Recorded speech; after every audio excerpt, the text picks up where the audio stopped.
Jaya Radha Madhava Kunja Bihari.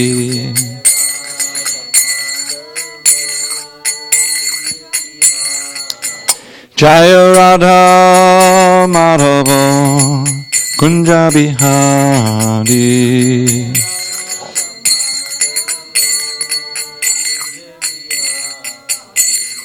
Gopi Jana Vallabha Girivardhari.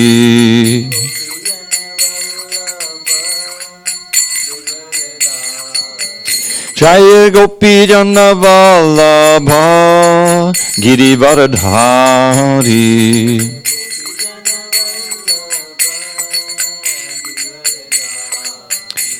Yashodanandana Braja Jana Ranjana. Yashodanandana Braja Jana Ranjana. Yamuna Tira Vanachari. Yamuna Tira Vanachari. Jaya Radha Madhava Kunja Bihari.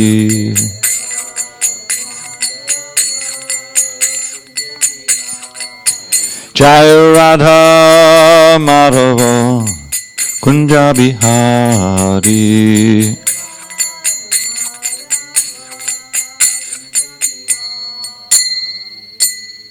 Jai Mr. Pad Paramahansa, Bhagavadgitacharya, Ashtottara to the Sri Srimad Divine Grace Srila A.C. Bhaktivedanta Swami Prabhupada ki Jai.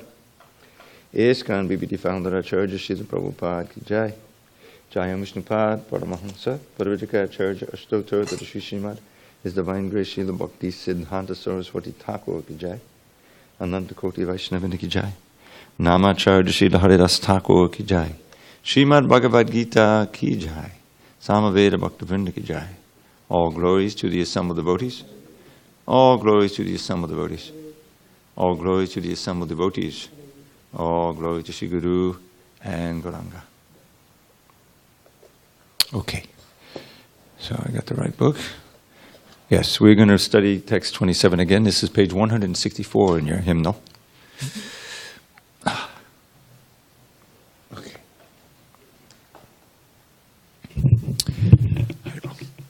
Om Namo Bhagavate Vasudevaya. Om Namo Bhagavate Vasudevaya. Om Namo Bhagavate Vasudevaya.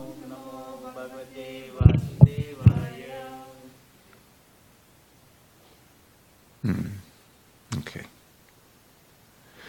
On this 26th day of February 2019 in SanDiego, we're reading from Srimad Bhagavad Gita as it is, translation and commentary by His Divine Grace A.C. Bhaktivedanta Swami Prabhupada. And we are reading on page 164 of chapter 3 entitled Karma Yoga, text number 27. Prakriti kriyamanani gunai karmani sarvashaha ahankara vimudatma kartaham iti manyate. Prakriti kriyamanani gunai karmani sarvashaha ahankara vimudatma kartaham iti manyate. Prakriti kriyamanani gunai karmani sarvashaha ahankara vimudatma kartaham iti manyate. Prakriti kriyamanani gunai karmani sarvashaha ahankara vimudatma kartaham iti manyate. Prakriti kriyamanani gunai karmani sarvashaha ahankara vimudatma kartaham iti manyate. Prakriti of material nature, kriyamanani being done, gunai by the modes, karmani activities, sarvashaha all kinds of, ahankara vimudha bewildered by false ego, atma the spirit soul, karta doer, aham I, iti thus manyate. Before I resume.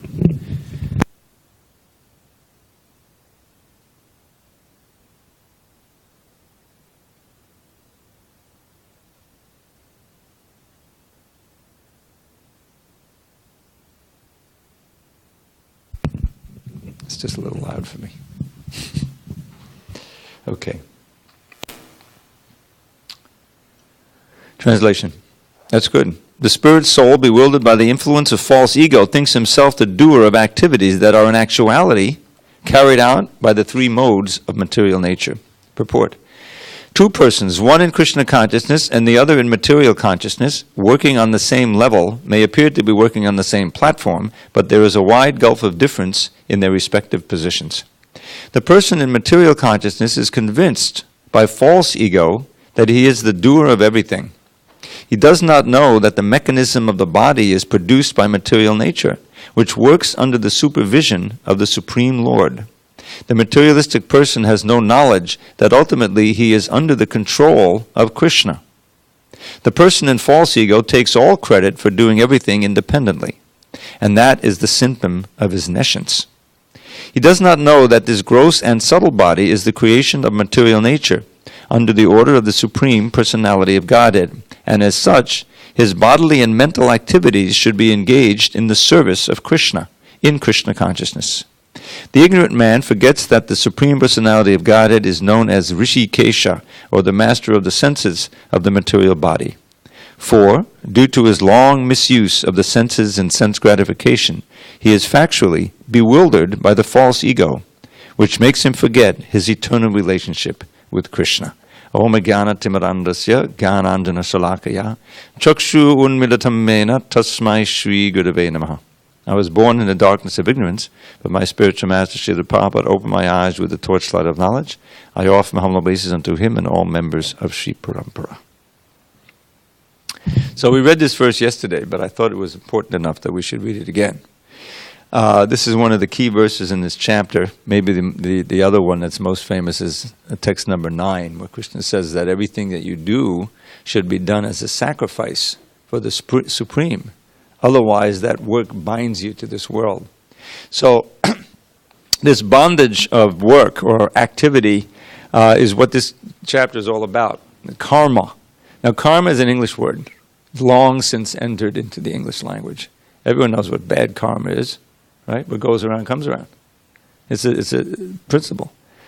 But how that mechanism works and what the real implication of the fact that yes, every activity they perform has some result.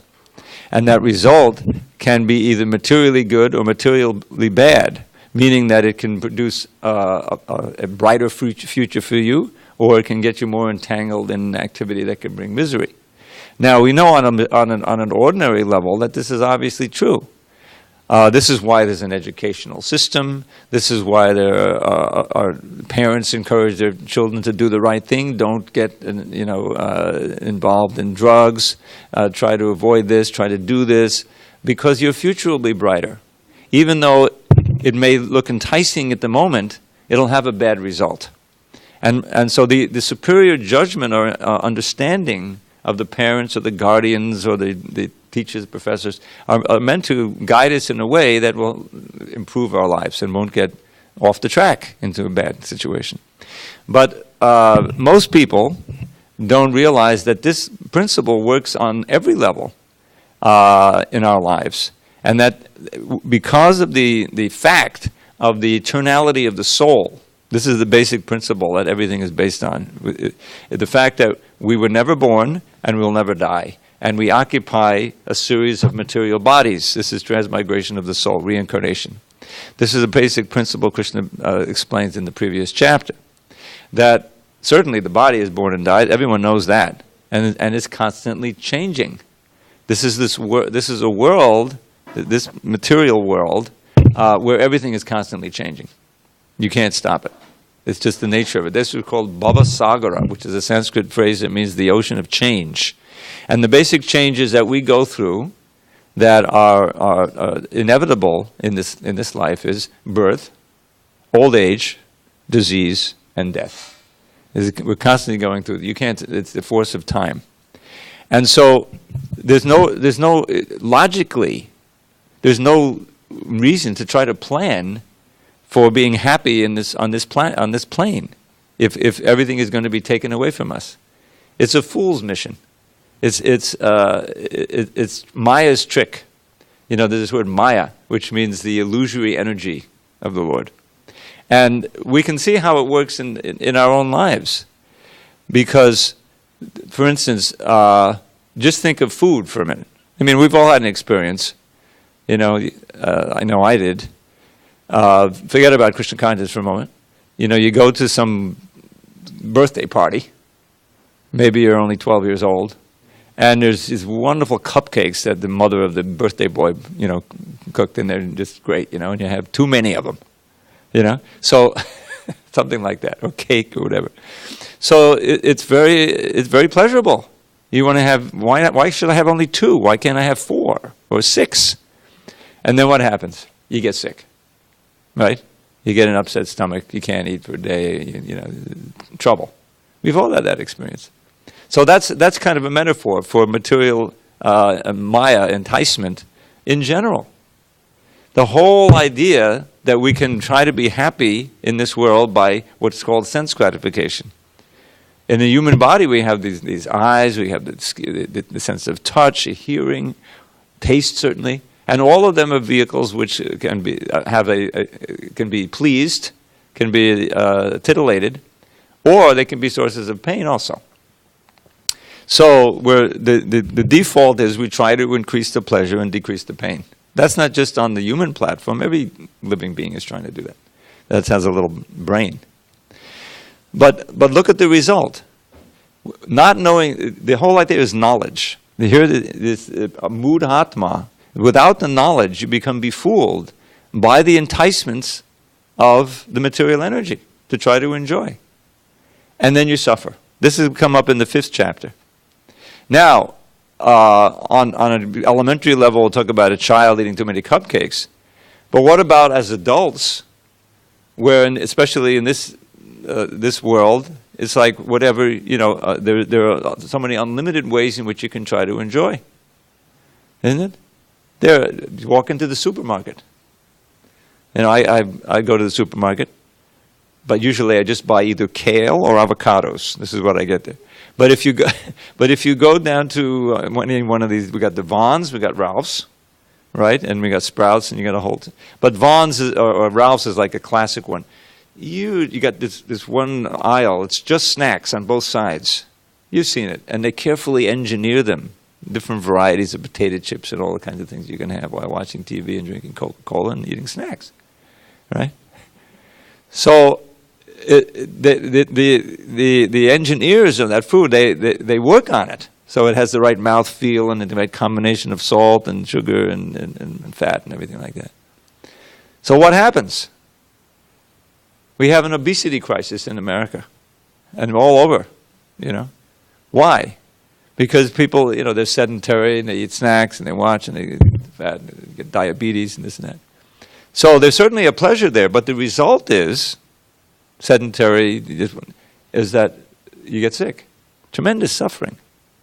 So this is what is a kind of a metaphor for what's being mentioned here. Prakriti kriyamanani, that the material energy is working under higher forces that we don't recognize. But really there are intelligences behind everything, and the supreme intelligence is God. But the material energy is working according to what we call the modes of nature. Now the modes of nature is something we deal with all the time, we just don't know, we just don't have this name for them. But think of it like this. I like to point out, you've heard me before, you go down, 50 feet to the corner, and there's a pizza bar there. And they make sure you know it. We have pizza, but we have brew, and we have, what else? I forget what they call it. But it means hard drinks. In other words, a bar where they sell pizza. So that's you're free to go in there. And if you go there, then that's called the mode of ignorance. Generally, the bars, at least in my experience, I haven't been in a bar since 50 years. But I think, the lights aren't so bright, right? You want a little bit of an anonymity there, set a mood, right? And they give you drinks if you're the right age, whatever, And that can provide a certain buzz and certain, put a softer edge on whatever is troubling you, this and that. There's a benefit to it. Otherwise, people wouldn't spend so much money. But that's called the mode of ignorance, which means that you're trying to forget, you're trying to cover your consciousness. And the symptoms are, intoxication, madness, too much sleep, and some of the other offenses are easily angered, people who are, this is the mode of ignorance. Mode of passion, very prominent, working hard to accumulate money, to get ahead, to get materially, to enjoy the senses, or the idea. To me, one of the perfect examples of someone in the mode of passion, because I spent a lot of time in New York. I grew up in the New York area, so there you have this whole financial district, the Wall Street guys. You come right out of college, Ivy College, you got your degree, and you want to get employed by some hedge fund.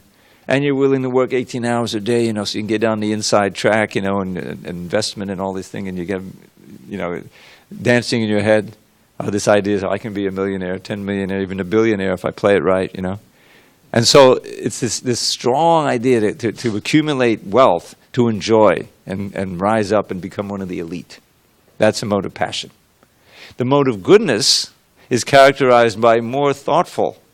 You're more interested in philosophy.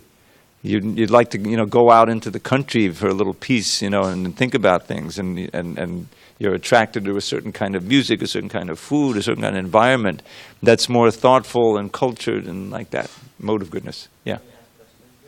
You can. Yeah, go ahead. Well, usually we wait till the end. Yeah. But if you need to, you can write it down. Okay. So don't we experience that even in our own lives? Before I joined Krishna consciousness, I experienced all of those modes in my life. Maybe I'd like to flatter myself I was a little more toward the mode of goodness, but I had plenty of the others. Just living in this environment, how can you avoid it, right? Because the mode is catching. If you hang out with those in the mode of passion, you're going to take on that mode, And if you associate with those who are more thoughtful and peaceful and like that, you'll get into that. And the mode of ignorance the same way. So it's these modes that are active in this world. Gunai karmani sarvasha. That's what's going on. Prakriti kriyamanani. But the ahanka vimudhatma, the soul, the atma, who was bewildered by false ego. And the ahankara literally means I'm doing it. I'm the ultimate doer here. I'm in control. Karta hamiti manyate. Literally he thinks I'm the controller. But how much can we really control? Even our own, I had a little problem with my tooth, which seems to have cleared up miraculously. But you know how it is, where if you get a toothache, you can't forget about it. Eventually you have to run to the dentist. I remember the early days back, when I first came in the early 90s, I had a couple of root canals. I went to Mexico, down to Tijuana to do them, I probably wouldn't do that today. It was much cheaper. Because it was just I just had to do something. You're controlled. The body is a big, say, blockage, or it's a reduction on the interdependence of the soul. We have to work through this body, but it's a machine. It's a limited machine. It gets older. You restrictions are there. There's no one can argue about it. So, but the illusion is, we forget that, and we try to be independent, even in our own sphere. We know that we're so restricted, but at least in my own little sphere, I'm in control, like that. So that's the material disease, and it means because behind the prakriti, behind the material energy, is the supreme controller. That's what the whole Bhagavad Gita is about. Krishna says in the 9th chapter. 9th chapter is really key. Maya jakshena prakriti. The word prakriti is used here. Prakriti means material energy. That's what we see, all this earth and fire and everything that's going on. Maya jakshena prakriti suyate sachadasadam.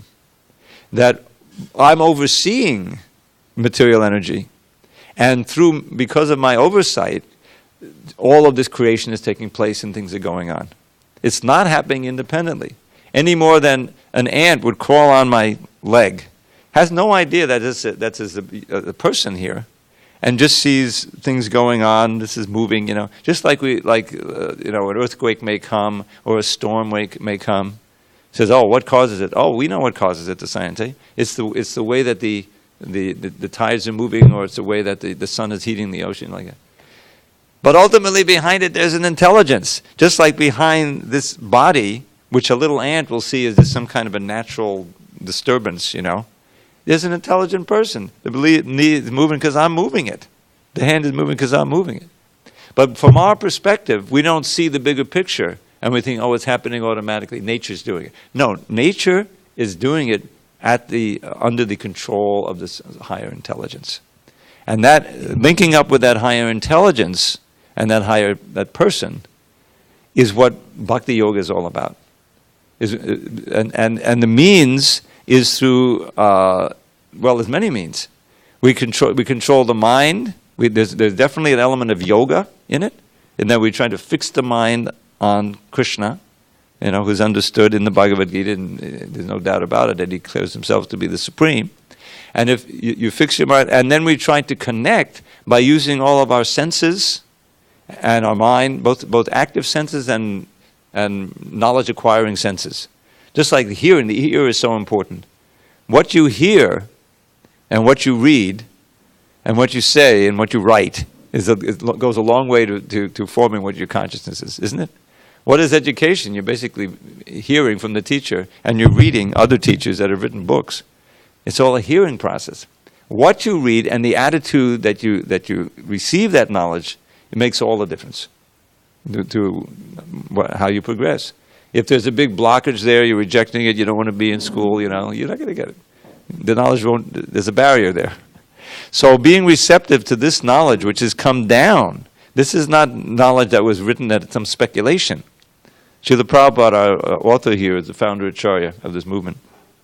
It means that he's the founder and also the main teacher. These commentaries that he writes, first of all, it's a translation carefully given, it's accurate. And the commentaries are inspired by previous commentators who are what we call the acharyas, who have realized knowledge, especially Baladev Vidyabhushan. The word Vidyabhushan means it's a title given, recognition. Vidya means knowledge, Bhushan means ornament. Someone who's very learned in this science gets the name Vidyabhushan. So Prabhupada, he dedicates this book to him, if you look at the very beginning, because he was a previous commentator. So he's not making anything up, this is the point. It's coming down, down, down, originally from Krishna. So the reason why this knowledge is so important, because it deals with the basic question. The basic question is, how can we live our life? What can we do to move toward perfection? Most of us, ordinary people, give up the idea of perfection, early on. I mean, I don't know about you, but when I was a kid, I thought, I can be perfect. I can be, a great baseball player or something, some perfection. But then after a while, I said, no, it's not going to happen. I realized that. Maybe I'll just be, good enough in this thing, I'll succeed, but I won't be perfect. But Krishna consciousness, the Bhagavad Gita, the Vedic culture, enjoins us to be, no, don't give up. Try to be perfect. Don't try to be perfect on the material platform, but you can perfect your life by achieving the actual goal of life. I mean, I remember I spent years, wrestling with Western philosophy to try to pull out some kind of a meaning to the whole thing. Why is there anything? What are we doing here? What's the meaning of life? We'd sit in coffee shops in the University of Chicago. I went to school 44 years ago for a few months. But the intellectual ferment of the youngsters, it's meant to be directed in this way, but it wasn't. Is that, what's it all about? And we never came to any conclusion. You can't come to a conclusion without access to this absolute knowledge. But the meaning is very simple, really. is that we're in a situation as spiritual beings where we're completely unaware of who we actually are, of what we actually are. We're not the body. I came up with this little ditty. I'll share it again, if you don't mind. It says, you're not that body, spirit, soul. So try to understand life's goal. To love the Lord who loves you too, and thus to your true self be true. Was it Shakespeare or Socrates? I forget who said, to thine own self be true. I think it was Shakespeare somewhere. It's important. It's a good phrase, but you have to know what it means. Who is the self? What is the self? Who am I really? Without answering that question and understanding it, you cannot act for your ultimate benefit. It's all a big mistake. So the simple answer given by the Bhagavad Gita and the Vedic wisdom and all the culture is that we're pure spirit, we're pure consciousness. We are quanta, or particles of consciousness. And that infinitesimal particle is very powerful. And it infuses this body, whatever body we're inhabiting at the moment. And we've had many others, in any other species. Now we're fortunate to be in human bodies. Infuses the body with consciousness. Just like I often sit on this seat too many times. And after a while, usually my right foot falls asleep because I sit like this. And when I get up, I can't walk right away. We've all had that experience because the circulation had stopped. So the consciousness isn't there anymore. I can't feel anything, right? Until the circulation. So that's what's going on. We're infusing this body with consciousness, and then at a certain point, when the body, which is nothing but a very complicated machine, and all machines eventually break down. It's a remarkable machine. This one's 71 years old, and it's still operating. It has self-repairing aspect. You get an immune system. We know it's an amazing thing, but it's nothing but a machine. And eventually, by the force of time or some accident, disease, or who knows what, just old age, it'll break down. I know that. You can't deny it. Then what? Well, that's it. No, that's not it. When you leave the body, you go on to another body. As I like to say, the first thing that happens when you die is you say, hey, I'm not dead. I mean, now we have so many instances of near-death experience. I mean, everyone's read about them. The classic case is a heart attack, and everyone rushes in, the machines, the paddles, and everything, And meanwhile, the patient's lying there, barely alive, the whole thing is... And if they bring him back, then a fair number of times, he'll say, there'll be a near-death experience. He was up near the ceiling watching the whole operation, and he can even name the doctors. It's happened. I'm not making it up. I mean, there's so many. We've heard of it. So what does that mean? It means that you're not the body.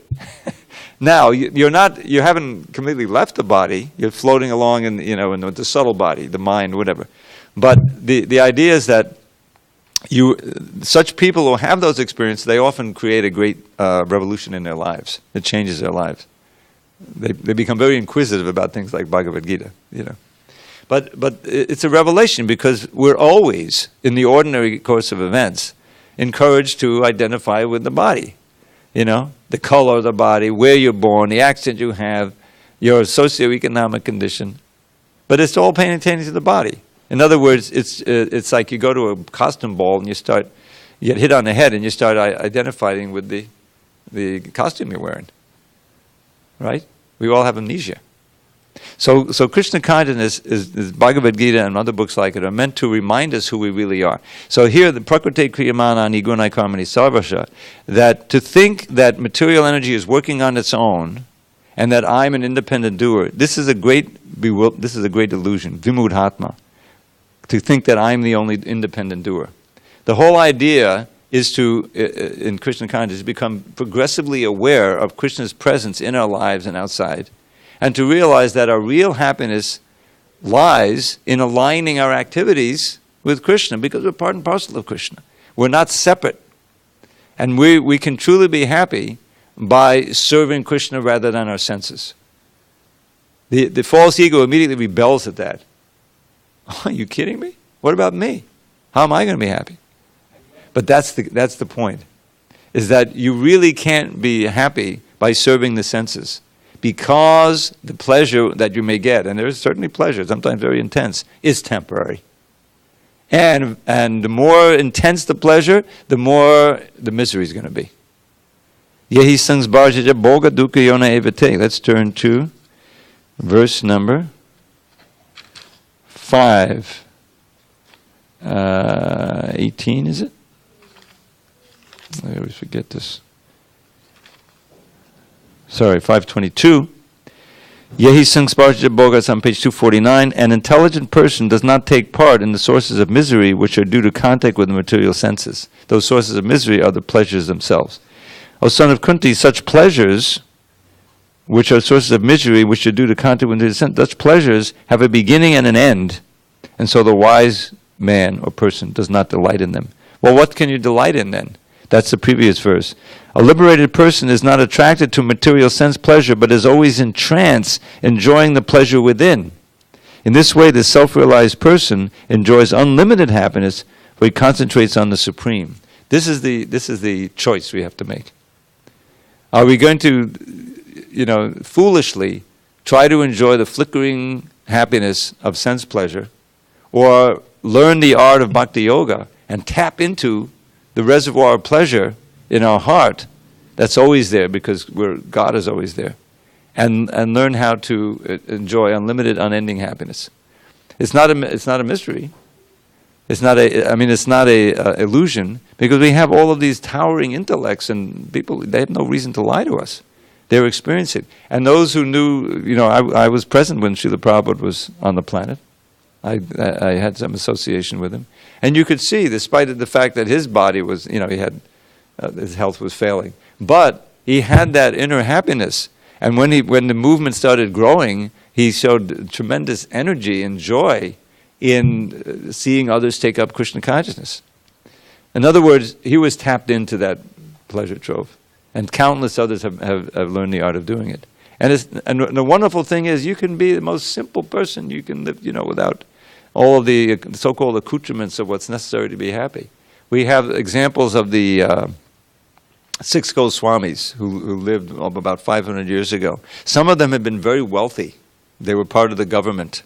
What would they be? Millionaires, multimillionaires, But when they took up this process of bhakti yoga, centered on chanting of the holy name, the Hare Krishna mantra, they gave up their powerful and wealthy positions, and they wandered around in the sacred forest of Vrindavan, constantly chanting Hare Krishna, writing extraordinary literatures, Sanskrit literatures, that described the bhakti that they were experiencing.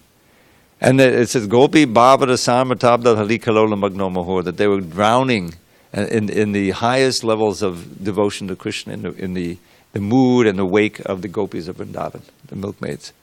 In other words, experience this love of God at every moment. And they didn't even have a home. They would wander at a different tree every night. They would beg little plain food to eat. They hardly slept. Contrast that with their life in the court of the king that they were enjoying before. They had all material facility. They gave it all up for the higher pleasure, the inner pleasure. So that's the choice we have to make. And it's a mystery. Most people don't even know there is such a choice. But Srila Prabhupada made it very clear, and it's scientific, and it works. Okay, what's your question? Do you remember what it was? Go ahead. Well, I'm done for this verse. We can read another one. But it's about when you talked about passion. It's about letting, I think this is something like letting go of passion and not pursuing your passion, something along that line. And I was just wondering about, I have this belief that like every soul has its purpose here. We are in a physical body to do something. Uh-huh. And it's like if you're genuinely striving to discover what that is and pursue that, Uh-huh. how does that fit in with the idea of letting go of desire and passion? It's not a question of denying it. It's a question of, they have this word called sublimation. Sublimation. And as living beings, we have desires. There's no point in trying to repress them. But we want to direct them in the way that gives us complete fulfillment and happiness. Now, there's no doubt that, you can be very passionate at something, and you feel you have a calling in this world. That's fine. But what we learn from the Vedic literatures, from the Bhagavad Gita, is that we have this. We have the gross body, which we all know about, but we have also the subtle body, which is really more important. That's the mind, our intelligence, and our ego. And that mind is very vast. We on a conscious level, we only access a small portion of it. But we know sometimes in dreams we'll experience things that we happened long ago that we don't know this. So there's a lot in there. And what we learn here is that we're carrying things from previous lives. And this is really how the law of karma works. Is that you do something, and we have no idea what we did in previous life. But in this life, we'll experience something. Where did that come from? But it's a reaction. It can be a good reaction or a bad reaction from previous life. And it's extremely complex. There's no point in trying to untangle all the karma. So part of our things that we're excited about in this lifetime come through association we've had or from previous lifetimes. So, but we have to see how pursuing these passions will affect us. Will it bring us closer to what we have to accept, have to understand from the books, is our real goal in life. One of which is to become free from the bondage of matter. We're not meant to be, bodies that are getting sick and dying and all these things. We're meant to be in our spiritual body to discover what that is. So, therefore, we have a certain discipline. Just like if you want to learn to play a musical instrument. I learned to play when I was a kid. My father taught me how to play the flute. And I learned how to play. So, but at first, it's not. There's no skill there. You have to go through exercises and gradually develop it. You have to maintain that desire. So similarly, on the spiritual plane, our desire for perfection, for whatever it may be, our passion, needs to be directed in this realm, or in this field of discovering our real self. I mentioned that as spirit, we're soul and we're in a body. But that spirit is a person. And we don't really know what that eternal form and function are. And that we learn in relationship to the Supreme Personality of Godhead. So it's not a question of repression, it's a question of direction, or sublimation, we call it. Just like I had that, desire to play music. And I joined with that. When I became in touch with the devotees. I had never sung Hare Krishna, I had never played drums or anything like that, But that musical desire and that rhythmic desire was directed toward chanting these mantras, which are like wonderful creations, and singing Hare Krishna and singing so many songs of devotion. And it was satisfying. It became satisfying because it was on the pure side. So I didn't repress the musical talent. I just directed it in that way. So that's the answer. How to act in such a way for our own benefit. So how do you do that? You do that by coming to class and learning, and reading Srila Prabhupada's books, and chanting Hare Krishna, and hanging out with the devotees. It's called association. You can see the idea is that Krishna is his very name means all attractive. All attractive. And that means that everybody can be attracted to Krishna. He's the most beautiful, the most funny, he's a person in the complete sense of the term. And the lifestyle, or the Krishna consciousness in all of its variety, is attractive to people on all kinds of levels. So the basic thing is, if you can just suspend your disbelief, because there's no logic behind it. Why is it chanting these 16 names over and over again?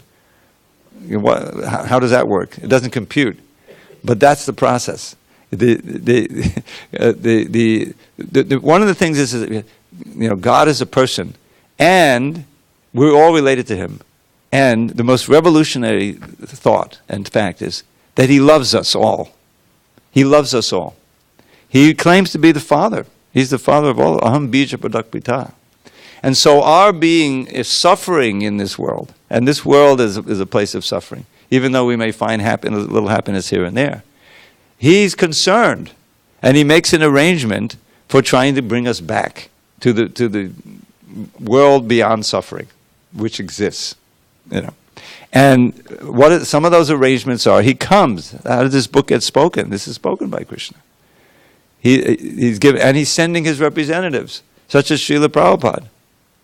Now, Srila Prabhupada came to America in 1965 on the order of his own spiritual master, that this science of bhakti should be spread all over the world. And it was also predicted by one of the avatars, Lord Chaitanya, which you'll learn more about. So, even though Prabhupada was 69 years old, he wasn't in the best of health, he had no money, he had no friends on this side, one or two connections, one or two names in a book. He came to America to try to spread this knowledge, relying completely on Krishna's mercy. 2 heart attacks on the way. He wasn't on an ocean liner, he certainly wasn't on an airplane. He was on a cargo ship, never been on the ocean, got deathly sick, 2 heart attacks. And somehow he made it to America. And I just heard a lecture. Oh, no, I was reading the Prabhupada Lilamrita biography, where he was expecting that he wouldn't return to India. He was coming to 69, he thought he'd die here, but he may at least try to spread Krishna consciousness. So, Krishna sent him as an emissary to try to give the knowledge and the method by which the knowledge could be realized. But miraculously it worked. Prabhupada not only had a heart attack, 2 heart attacks, but when he was in America for about 1.5 years, he had a stroke, And somehow, by that time, there was 1 center on the West Coast, 1 center on the East Coast. That was it. There were maybe 50 devotees in the whole movement. And he said, just chant all night, chant Hare Krishna, and pray to Krishna that, my spiritual master has not ended, has not completed his mission. And somehow he recovered from that stroke. He escaped from the hospital. They wanted to keep him there and shoot him, and he escaped from the hospital. And came and then went to the West Coast and kept this thing, and it turned into a worldwide movement. But why did it succeed? Because he gave the process that if you take it up, doesn't matter where you're coming from, it will have its effect. You'll feel the power of this name. Cheto darpana marjanam bhavamahadabhagnanirapanam. That it cleanses the heart, it puts one in touch. And the ocean of bliss expands. At every step you can taste nectar. So the process works, but like any discipline means you have to accept some things that you're not spontaneously attracted to do. I like to tell the story of my first cold shower. This is one of the things we do, and if you move into the ashram, take it seriously. In 1973, in March, it's almost exactly 46 years. I won't tell the story of how I came to the point of joining, but it kind of, by Krishna's mercy, I came to the end of my material rope. I really felt that, well, if I'm going to make a go of this thing, I have to actually go in and dive in. So one of the things is, the first program, every day is at 4:30. You have to get up at least 4 o'clock and take this cold shower. I'd never taken a cold shower in my life. I mean, who spontaneously takes a cold shower? There wasn't any hot water. So that was the first challenge. Am I going to do this or not? Well, I said, of course, I have to try to do it. So I jump in. I had learned this breathing. You can use this if you find yourself. And that is that if you breathe rapidly, you won't feel cold. Of course, how long can you do that? Well, if you take like a 20-second shower, you can do it the whole time and you come out fine. And then you get dressed, put on your tilak, run down to the temple. I'm a yogi. I passed the first test. So you're not spontaneously attracted to do it, but after a while, there's everyone else is doing it, you do it, and you get used to it. And it's the greatest thing to be awake at that early hour and doing spiritual discipline. That's where you make real advancement. It's called the Brahma Muhurta hour. There's different times of the day, that are auspicious. Everyone, 4:30 in the morning. And since then, practically, I have hardly missed a day. If you come before, then the beautiful deities there, the peaceful atmosphere, you sing the song to the spiritual master, chant Hare Krishna, and you're ready for japa meditation. Yeah, the mind is going here and there, but you can see that this is the means of controlling it. You're listening, Hare Krishna, Krishna Krishna, Hare Hare, Hare Rama, Rama Rama, Hare. And if you do that day after day, your life changes. So many things that were holding you, that were distracting you. You think, I'll never give this up. The noose is loosened, and eventually you just give it up. The drugs and the meat eating and all that stuff. No need. And so it's a liberation. It's freedom that we're looking for. All right, so we're going to go ahead, Marcy. Okay, one of the themes of this verse is the false ego. Mm-hmm. You say? Yes. So I'm looking back at the false ego. The glossary? And this verse is not listed. Oh, you're kidding, really? Well, this is my fault because I helped produce this book. And I was like, because it lists a whole bunch. Well, now that you pointed that out, I can fix the index. Well, Thank you. Thank you for the suggestion. No, seriously. because, I think some of these themes and the theme of the false ego, we are still in an illusion about it. We're totally an illusion about it. That's why it says vimudhatma. Yeah. There's the false ego and the real ego. The whole point of bhakti yoga is to bring us from the false ego to the real ego. Who am I? This is, I mentioned this last night. This is called a swarup. Swarup means your actual form, who you actually are. And Lord Chaitanya is declared, Lord Chaitanya is Krishna in a different form. He came 500 years ago as opposed to 5,000 and taught chanting of the holy name. Jivera swarupoi Krishnera nityadas. This is a famous verse. He's teaching one of his main disciples there, Sanatana Goswami, and this is the first teaching. Sanatana Goswami asked him, who am I, really? Why am I suffering? If I don't know the answer to these, what's the use of all my knowledge? He was a very learned scholar. So he took that role. He was already, but that's what we should do, ask that question. So he answered the question, your actual sarup, your actual identity, is to be an eternal servant of Krishna. But we're not acting that way now. We've lost that. So regaining and reviving that identity through the process of bhakti yoga brings us to the platform of realization, beyond the modes of nature and beyond all of the misery caused by fighting with the modes of nature. So that's real ego. We can't give up ego. Ego is your sense of self. We are eternal. We can't get around it. We're not going to merge into the Brahman and lose our identity. We're not going to go out like a candle, That's for matter. The body's going to do that. We ourselves will never die. That's another little verse I wrote. Everybody dies. Nobody dies. Every body dies. Nobody dies. Wake up and open your eyes. You're not that body, you're a pure spirit soul. Chant the holy name and attain life's goal. So that if we identify with the body, that's false ego. Or the subtle body, that's even more difficult to give that one up. But the process of Krishna consciousness, once again, centering on the chanting of the holy name, purifies the sense of false ego. First you act just on the sense of duty. I know theoretically I'm a servant of Krishna, but to really get convinced of it, I got to sweep the temple floor, Generally the first duty they gave in the old ashrams where we had 30, 40 guys, and an equal number of ladies, brahmacharinis, that's what Brooklyn was. My first job was taking out the garbage. Second job, cleaning the bathroom, Okay, Hare Krishna, Hare Krishna, Krishna Krishna, Hare Hare, Rama, Rama, Rama, Rama. Chanting, and doing. And you find by doing that selfless, there's no karma involved. There's it's selfless service. It's nice karma activity. Because you're not getting paid, you're not doing it for the money, you're doing it out of duty. And gradually, more Krishna consciousness, you do it out of affection for Krishna and for the devotees. That's the whole idea. That's who we really are. And that's our platform of happiness. And it's not dependent on the body. You can be 81 years old and you're just chanting Hare Krishna and remembering Krishna. You can be in total bliss. Whereas the 81-year-old who's completely, body conscious, how depressing is that? I'm now 81. I can't do anything. Nobody loves me. But if you chant Hare Krishna, you can be all alone, and perfectly happy. Because it's all in the consciousness. Okay. Go ahead, one more. We have 2 minutes. 2-minute warning.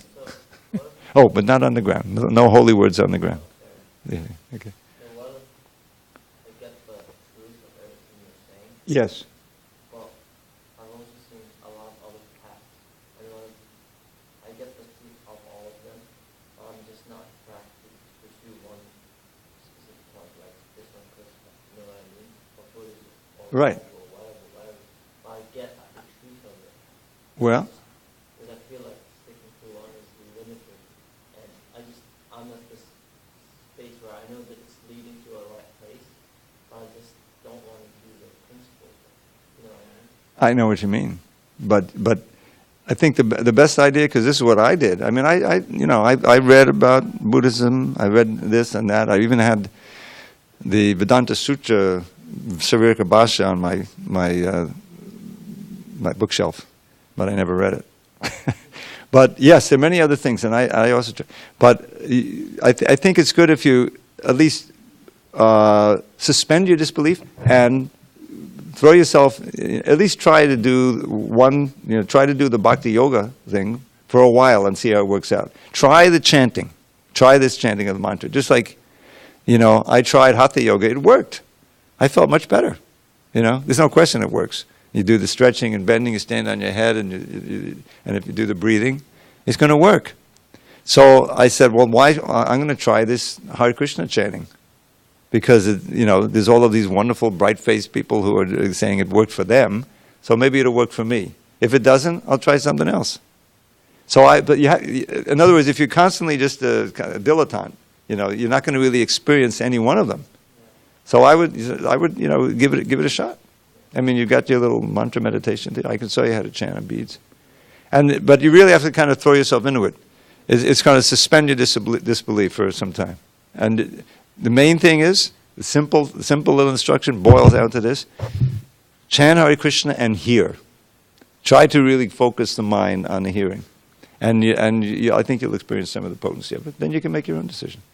It's worth it. Okay, and on that note, we're going to open the curtains. Have you seen the deities before? Okay, we're going to see the deity forms and chant Hare Krishna. Hare Krishna. All glories to Srila Prabhupada.